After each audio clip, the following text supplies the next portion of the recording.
Okay, Celine, we're back from LA, back from this thing, PSR. What a trip. Yes. Uh, any takeaways, general takeaways? How do you find it? I thought it was great. I was not expecting it to be so jam-packed with really, really solid information. Great attendees. So it was great to have good time to talk with some privacy professionals and some really major thought leaders in the industry. So that was definitely a bonus. Too much at Um, the same time, sometimes. So hard to make right? a choice. Right? You see three people that you want to talk to walking down the hall. Which way do you go? True, So. also. And it was the same for Yes. the sessions, right? It's kind of a rare conference that you go to where every single session there's a panel or more than one that you want to see. This is the first conference in a long time that I actually attended a session during every one of the breakouts. And there were several that I missed that I would have liked to be able to attend. So good content, good panelists, and very relevant to what's happening in the industry right now. So So, as a quick summary of everything, your primary takeaways, if you put together all of the content that you managed to listen to, what are those? yeah, well, first and foremost, not surprisingly, this conference, instead of being called Privacy, Security, and Risk, could have been called Privacy, AI, and Risk. AI was front and center in every session, from the keynotes to the small group discussions that were kind of offline. Everybody's talking about AI. What's interesting is, how that relates to privacy, right? Because that's what we're all there for, is the privacy piece. So big takeaways, really looking at inferences were a really important topic in several sessions. The importance of data provenance, really knowing where your data came from as ways to managing risk. One thing that really struck me at the conference was that there was a really good mix of strategic, so process and system design within your company, looking across functions from marketing to sales to engineering and product. That was really important. I think that they took that view in a lot of sessions, and how important each of those groups is to privacy. It's not just legal. And then the tactical, there was a terrific session about non-lawyers and privacy. I may be a little biased as a non-lawyer, but this, had privacy professionals from some of the top companies in the world who are not lawyers, who are responsible for global compliance, and really talking about how, not everything needs outside counsel. True, yeah, Is very good. really being able to share what's happening on the front lines of privacy compliance, which is often very different from what we see when we're talking about, strategy and global trends. You're right, plenty of AI. Also supporting this strategic shift of the IAPP towards being everything for everybody, That was a right? big announcement, wasn't it? Yes, So, yes. what did you think? It seemed like there were a lot of sessions that had specific legal content. It was interesting to see. I noticed that, GDPR was mixed in now, but most of the sessions were okay if you're going to follow California or Europe. Um, Yep. so you kind of see what the standards bearers are becoming. But there was a lot of other uh, states' laws mixed in. Um, what stood out to you? So, coming from the GDPR point of view, in DC, I do see more of a European influence. And sometimes the regulators would come over and you have like Neil speaking, right? And some of these people from the data protection agencies in Europe. And there's a lot of influence. Also, in the past years, there was the primary sort of, guiding light.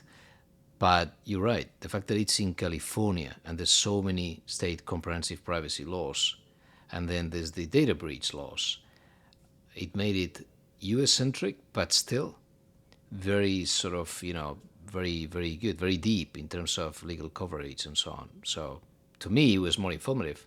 Did you go to any of the sessions that were state specific? Yeah, so I really liked My Health, My Data on the state of Washington. And it is state specific. It's supposed to be about health data that is not covered by HIPAA. That was presented by Justine Young Gottschall from Infolaw Group and Mike Hintz Oh, from right. Hintz Hence Law. law. Yes, Yeah. Yeah. He's been they were around. brilliant. They were Yeah. brilliant. Yes, He's been leading a lot of things in privacy for quite some time. So and in he's there. He's Washington. based right Yeah. in the state of In Washington, Washington. so it Yep. was convenient. Um, and something to give you a quick summary of what I gathered from that session. Material scope is very far-reaching. It covers a lot because it sits on top of, again, what's not covered by HIPAA. So anything that could point towards identifying a medical condition, right? Even if it's to advertise to a given target audience, or fitness trackers, wearable devices, a very open definition of biometric data that could cover something like keystrokes, right, on a keyboard. So that it's so hard to escape that in the end I gathered that territorial scope could be easier, to avoid. The problem is that territorial scope is not only going to be triggered by the fact that you are addressing or serving or selling to Washington residents, but also by the fact that you process data in the state.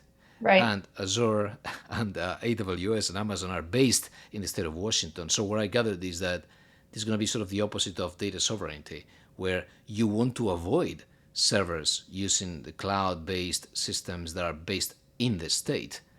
And unless you are selling to people in the state, that's a good way to avoid territorial scope. So I gathered that, and I want to ask Mr. Hintz directly, about that one, that kind of strategy, because it seems to be, you know, bad for the state. The fact that people would try to avoid using servers based in the state so as to avoid applicability.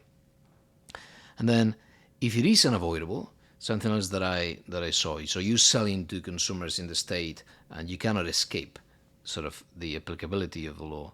The law is very strict. It requires consent, and as Mr. Hintz was saying, that's GDPR level consent. So affirmative, prior, informed, and ambiguous consent, and it's very difficult to get that. So since it has to be specific and it has to be granular, if you request consent for every single purpose, it may be an overkill, and it may be very hard to get. Again, a sort of enough people to agree to what you want to do. So what he was advocating is that you rely on something else, which the law also provides, which is that you may rely on the necessity, on the fact that you need that data in order to provide the service that consumers are asking for, in order to collect that data. So if there is that necessity, which is sort of similar to legitimate interest and even to contractual necessity in the GDPR, so you need that data in order to provide that service, then you do not need consent. So he was advocating for combining that necessity with, for example, for less intrusive uses, where you may need all of the data, and then with consent, where you want to go deeper and maybe you can survive with a sample, because that's what you're going to end up with if you ask people properly, right? The same scenario we have with consent in the EU. There's plenty of other things that I'm not going to go through because, we'll just link to their blog posts, which are very comprehensive. But you need a separate data, a separate privacy notice.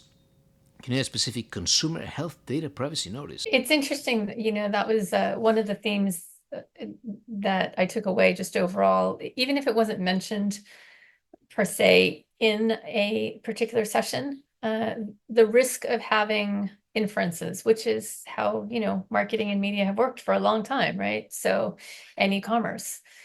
So really thinking about mixing and matching one being a covered entity or not being a covered entity with health data, someone was saying, mixing and matching for inferences is completely off limits, to your point, with some of the new state laws coming out. Even if it's over-the-counter drugs or, healthcare aids or some sort of test to see if someone has a certain ailment, those could all be considered sensitive data. And if you've mixed and matched that with your general, for example, shopper data or browsing data, that could get you in a lot of trouble. So it'll be interesting to me to see if companies start to use something like My Health, My Data as the floor, or if they develop newer workarounds um, to be able to make things work. So I thought it was pretty interesting. Yeah, that's a good point. The Yeah. inferences piece of it was also, I think, uh, really interesting because of the fact that you've got multiple data points coming in. You might have shared data with data clean rooms. Even though companies are trying very hard, I'm going to give them that credit to mitigate risks and not do harm. It's kind of unavoidable to trip up on some of the new regulations and with some of the new data sources. There was a lot of conversation around data provenance and synthetic data. If you're looking at, and here we go with the AI, right? If you don't have data provenance, if you don't know what the training data was from, you don't know if it's consented or not. And so if your solution then is to create synthetic data to avoid using real data that may or may not be consented, it still has bias in it. It still has all of the errors in it, right? It's You're still relying on a inaccurate. model to build synthetic data. Exactly. And so it doesn't work. And it still can make you the target of enforcement. Something that I heard a couple of times in different sessions was really looking at federal enforcement actions. And, everybody's always wondering what's the FTC going to do next. And one of the trends that I heard was that the FTC is really going to start enforcing now on unfairness rather than deceptive practices, which kind of makes sense if you put it in perspective, right? Yeah, the unfairness argument is the one that's about harm, right? Is it a reasonable standard that a consumer walking down the street, your average consumer using an e-commerce app or shopping online, do they really understand, Yeah. what's gone into building out your models? So, No, it's good you raised that one because also, yeah, something that came up is that when it comes to the private right of action, in fact, you need to look at the state's, Consumer Protection Act. yeah, And in the case of the state of Washington, the case law, when looking at an actual injury, right, so that kind of harm, it's quite expansive as well. So case law seems to have included things like reputational damage. That's enough to show, an injury. So it's a real and quantifiable, kind of injury in the Washington Consumer Protection Act. And also there's some, it's understood that there's a causality, right? There's a connection, there's a link right. between the data processing activity and such harm. So, and I guess that's the final line of defense. How do you, in the end, there are no statutory damages like in BIPA, in Illinois. So you do need to show that there's that injury. But if it is as easy as that, right, something like a damage to someone's reputation, and then maybe that's going to be very hard to escape for some companies. And as you were saying, and also you mentioned data clean rooms. So if we're going to use any data that is associated to someone's sort of medical profile or health profile, and that's going to be part of that CRM, and eventually it's going to be shared through a clean room in more or less the identified manner, then you need to understand what's going to be the limit with where you reach another threshold, which is the sale of personal data for targeted advertising as per the California definition of sale. Yep. Because if you're going to sell data, then the standard is even higher. So it's not just consent in My Health, My Data, it's also a written authorization, which contains so many details that it seems impossible, to comply with. So if you're going to do targeted ads, or you're going to do anything like that, anything related to that, to, fine tuning those buckets, those segments, those cohorts, it seems very delicate. And then the last thing you said on AI, just to add to that, is that I believe for training purposes, if you're going to improve your products on the back of the data you're collecting, and that data, again, you do not see too much of a risk. And training the product, if you want to associate product improvements to that kind of necessity, if you want to stretch that concept of necessary for the provision of a service, then in theory you could get away without consent for training purposes. But it's a very blurry line. It has to be tested in court. Yeah, I think we're all waiting to see what happens. What's the first claims going to be, complaints, and what's enforcement going to look like? What else I do you think, see? Any additional session that you think was really good? yeah, so probably one of my favorite sessions of the entire event uh, was on the future of model deletion. Yes. And full disclaimer, I'd read the academic paper that this session was based on a couple of years ago. And it was really terrific to see the continuum of how academics begin thinking about something and really researching what could happen. And then to see this information presented 2 years later, now that it's actually been operationalized and it's actually, affecting the way companies work. This was moderated by Jevin Houston from Davis Wright Tremaine in Washington State. And he was joined by Emily McReynolds from Adobe, Tatiana Rice, that we know from Future Privacy Forum, Yep. and Cedric Whitney, who's a PhD candidate here at UC Berkeley. So it was Right. really great to see, just from the privacy nerd perspective, everything from the technical to the legal, to the government, to the operational sides of things discussed. They did bring up some of those FTC orders about model deletion. I mean, I think the big one that everybody knows about is Cambridge Analytica. But, Rite Aid was another big one, Avast very recently.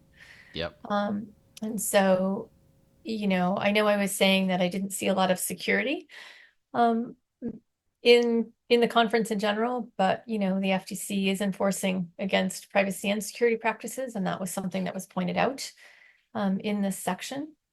They talked a lot from a technical perspective about different types of model deletion. There's 3 primary types: reactive, proactive, and preemptive. And so it gave a really good overview of when those models are important, when they might be the right ones to use for your company or your organization. The effects and the costs, those are really quite important. And a couple of things that they brought up that were so important, like real world questions, right? Emily McReynolds brought up the fact, images, user generated content. How do you manage that in your data model? How do you remove it if you get a DSR request, right? How do you handle a DSR request if you've built a synthetic data model like we were talking about a minute ago, or you have retention requirements? I asked, on that one, I asked like a top, a privacy officer at one of the largest companies in the world, not to mention the company yet, until he's on the show. And I was told it was impossible. It was Yeah, just impossible. They could not do it. yeah. Well, and that points, and this is one of the major points in their session, was really how critically important data provenance is. And I really think a lot of industry has built data models, just kind of looking at data as this free thing. I remember we had conversations years ago. You and I have talked about this. Gam Dias has talked about it with me extensively about the whole idea of data exhaust. And I think that was always treated as just kind of like, hey, free data. And it's not anymore. It's really important to have the provenance, M&A questions, bankruptcies. You're going to need to know. I mean, right in the news, completely unrelated to the conference itself, but all over the news right now is 23andMe, right? Yeah. If they get sold, so goes all that What data, happens? right? We don't Totally. know. So, so bias, harms, as well as the I mean, risk all of the as a data is probably company. already on the in the dark web because they were hacked Right. so many times. Exactly. It's all public. Sorry. What a scary Hopefully not. thought. Hopefully not. Okay, I'll add something else from another session, or from actually 3 sessions, to give you a quick, summary of 3 separate sessions that dealt with vendor audits and third-party vendor management. But again, there were three. I liked them all, Yep. but I picked here and there whatever I liked the most. So I can give you a little Yeah. Did summary if anything you're really up for it. stand out? No, I'd love to. Okay, so yeah, a few things stood out. Let me first tell you who these were because there's so many people here, but three sessions. One of them is called Guardians, or the title was Guardians of Data, Balancing Privacy, AI, and Security in Third-Party Management. I wanted to go to And that one. That looked amazing. yes, yes, and the way they managed to, the interplay between all the speakers was very good. I would say in all three, but this was run by or presented by Holly Gion from Smartsheet, Jennifer Harkins Garon from Comcast, Melinda Clark from Prowess Consulting, and I believe they were prior colleagues, all three of them, at Microsoft. And so that was one. The other one was called or titled Ensuring Privacy Program Maturity, How to Leverage Third-Party Audits. And this was presented by Drew Concannon from Ford, Lynn Parker Dupree, who hosted it, a partner at Finnegan, and Sheila Pham, who is a legal privacy director at Ring Central.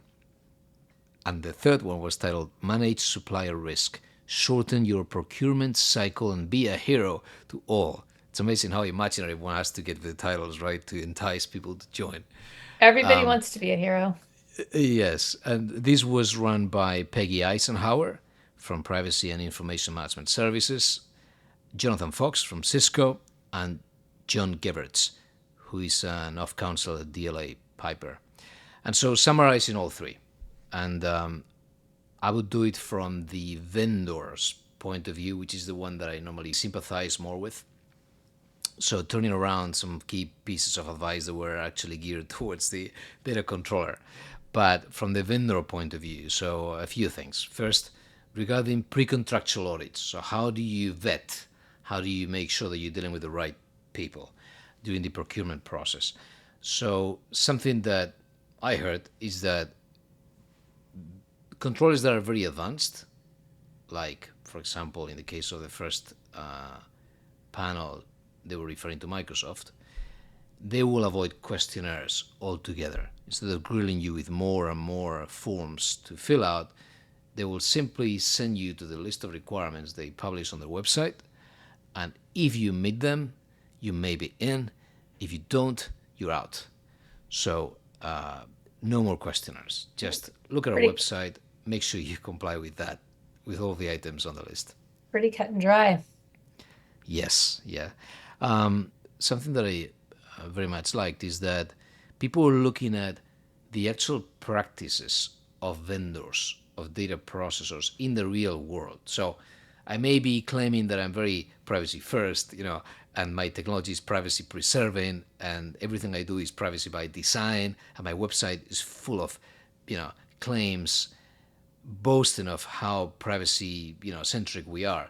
But if my privacy notice is terrible, if I do not know how to deal with personal data, even in the B2B space in which I'm capturing leads, that's a clear sign that I'm not really serious about it, right? It's not consistent. And it's something we've been doing, right, when auditing vendors. So I enjoyed hearing that there's more people doing this, even though it's B2B and you may be serving a data controller who's a B2C, so dealing with actual consumers. Still, you can feel the inconsistencies by looking at the actual practices of, for example, a marketing technology software as a service vendor. So that was good. And then something else that I heard about secondary use, right? So what happens when the data processor wants to use that data? Of course, you can't, right? Because you're a Right. processor. If you start using it for your own purposes, you become a data controller. But sometimes there's certain uses, like, again, improving the product. But more and more we see, again, AI in the picture. So if you Mm-hmm. want to use some of that data which doesn't belong to you as a data processor, it's about your customers, and you want to use that for training purposes, that cannot be hidden away in the terms and conditions or the primary contract for the product. Instead, if there's going to be anything that relates to using that data, it has to be in the DPA. And I really enjoyed that, that conversation where some vendors will include their ability to use some data to improve their product in their terms and conditions, in the primary contractual instrument, instead of within the DPA, which is where it belongs. Yeah. And then if you're going to do something like that, like secondary use, then of course you will need to rely on de-identified data for something like that, like, improving statistics, applied data to, again, product enhancements. And then de-identification has to be defined properly. So there was even a template handed out by Peggy Eisenhower, where she was sharing her own definition of de-identification as part of that, of that flow, right? So you can use this data. If it is de-identified, what does it mean to identify? In the EU, we look more at anonymizing, and the threshold between anonymizing data, pseudonymizing data, and all of that. But I think it's pretty much compatible, across the board. One of the sessions that I went to, they gave a stat that I think is really important and so relevant to your takeaways around this. In certain industries, you can have, they've tracked like 70% of privacy violations being traced back to vendor or supply chain issues. Oh, yes. Huge risk there. So these are all so important. Yes, yeah, we were having a debate earlier today, a chat about DORA, which is for financial services in Europe. And it seems like 80%, so beyond privacy violations, data breaches Oh, right. start with third parties. That's how risky it's getting and how Yeah. important, audits are. And speaking of audits, two things also came up, and those are the last things that came up in those three panels. So one of them is the audit rights. Like, how often can you, as a data controller, stick your nose into your data processor's practices, right, and start auditing? And so some people go very far, and they are very strict. And normally, what I gather this as sort of sensitive to both parties is that they can be limited to a yearly access to some certifications that the data processor may have. So there's already a third party already certifying that certain things are being done right. For example, in the sense of security, like SOC 2 or ISO or whatever, right? And if you're not satisfied with that because maybe they're not up to date or something, smells bad, then you can back it up with an ad hoc questionnaire if anything comes up. And then, as a last option, just call for a third party to do an audit. And then the question is that audit is going to have a cost. And if it's a small supplier for small contract value, then maybe the data controller has to pay for that audit, since it is the data controller that the party that is not happy with they are seeing, right? So there's that. Something else that I heard that I like is that data processors should not accept the resolution of product-related issues that come up during an audit. So if unilaterally the data controller thinks, oh, this is not at the level that it should be, you should introduce a new feature or improve that feature, that's going to have a cost in terms of development. So either the controller asking for that should pay for it, or maybe there's going to be a cap. Otherwise, there's no limit in terms of how a data controller may impose the development of new features on a very small supplier, right? So there's that. And then there was another one, which is that also in terms of audit rights, which is if in the DPA a data controller is imposing, an audit as a result of a suspected breach, a suspected breach has to be very clearly defined, because it could also go very far as a concept. Yeah, I think that between the two of us, we went to all of the third-party risk sessions. I did go to one, and it was interesting because some of the takeaways from that were at the opposite end of the spectrum. Just really, before you engage with a third-party vendor, make sure you have a contingency plan. Really basic things that I think some of us forget when we get down into the granular, weedy details of operationalizing a third-party partnership. Some of the basics, they talked about, the redundancy. Is there a backup vendor ready to go? Are you doing tabletop exercises, just as you would in cybersecurity, around privacy? Do you have crisis response figured out if your vendor goes away, right? And someone pointed out that even the smallest vendor could be the single point of failure, right? Yes. So it's not just your big partners, the tiny ones might also go out of business or they might get sold. Um, and one thing that I hadn't really thought about, but I think it's a reality for a lot of companies, and we know this well from the service provider vendor space. Um, you know, Companies are constantly evolving, especially in the privacy space, right? Things are changing so quickly. And they said, hey, watch for service creep, right? What is your Yeah. vendor doing now that they didn't do a year ago when you first contracted with them? Their data is changing, their practices are changing, the people are changing. You might have signed a deal with someone because you really trusted their team. Their team might be gone on Friday. Yeah, that's a So very good point. really Yes. make sure you have plans for this. And that was the interesting thing to me about some of the supply chain and third party risks and proactive steps to take, because these are not necessarily the things that I think we're always thinking about from a compliance perspective, right? Yeah. They're much broader than some of the specific points, right? Yeah, and we feel the pain of the small software as a service company, Yes. and Yeah. how if you're small, this is another burden. Hmm. It's harder for them. All of Yeah. this is going to be harder.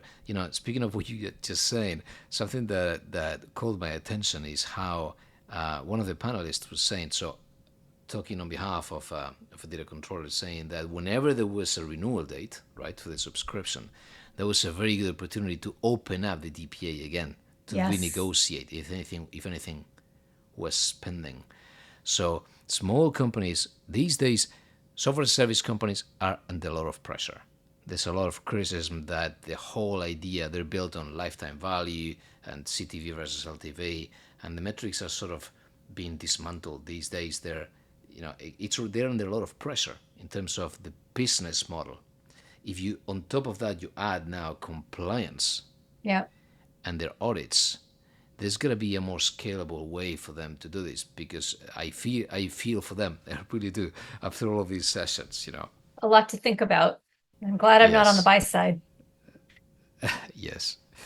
Well, Celine, thanks for that. I think we had a good run. There's a Yeah. lot. Thanks, Sergio. It was a great conference. So much information, as you can tell. We had so much to talk about this time. Yes. Well, thank you. We'll see you next time. Yeah.